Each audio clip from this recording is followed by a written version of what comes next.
പ്രതിപക്ഷ നേതാവ് രാഹുൽ ഗാന്ധിക്ക് ഇത് എന്തിന്റെ കേടാണ്? ഇടയ്ക്കിടെ അമേരിക്കയിലും വിദേശത്തും പോയി ജോർജ് സൊറോസിന്റെ സുഹൃത്തുക്കളെയും അനുയായികളെയും ഒക്കെ കാണുന്ന, ഇന്ത്യ വിരുദ്ധരെ കാണുന്ന രാഹുൽ ഗാന്ധി ഇടയ്ക്കിടെ വിദേശത്ത് പോയി ഇന്ത്യ വിരുദ്ധ പ്രസ്താവനകൾ നടത്തുന്ന രാഹുൽ ഗാന്ധിക്ക് ഇപ്പോൾ ട്രംപിന്റെ വാക്കുകളാണ് ആപ്തവാക്യം. ട്രംപ് കഴിഞ്ഞ ദിവസം പറഞ്ഞിരുന്നു, റഷ്യയിൽ നിന്ന് ഇനി എണ്ണ വാങ്ങില്ല എന്ന് പ്രധാനമന്ത്രി നരേന്ദ്രമോദി ഉറപ്പു നൽകിയതായി ട്രംപ് പറഞ്ഞിരുന്നു.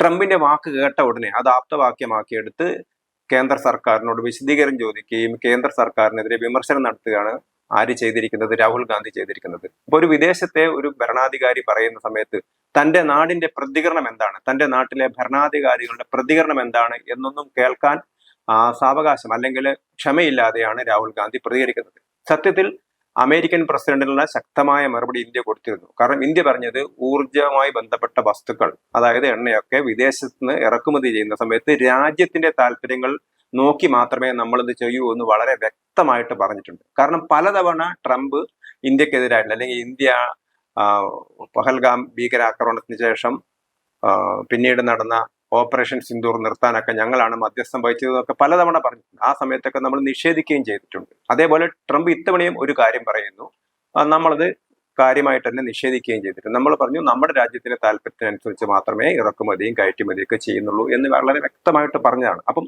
നമ്മുടെ രാജ്യത്തിന്റെ പ്രതികരണം കേൾക്കാതെ തന്നെ അമേരിക്കൻ പ്രസിഡന്റ് പറയുന്നതിനെ ആപ്തവാക്യമാക്കിയെടുത്ത് എന്തുകൊണ്ടാണ് രാഹുൽ ഗാന്ധി ഇങ്ങനെ കാണിക്കുന്നത് എന്നുള്ള ചോദ്യമാണ് ഇപ്പോൾ ഉയരുന്നത്.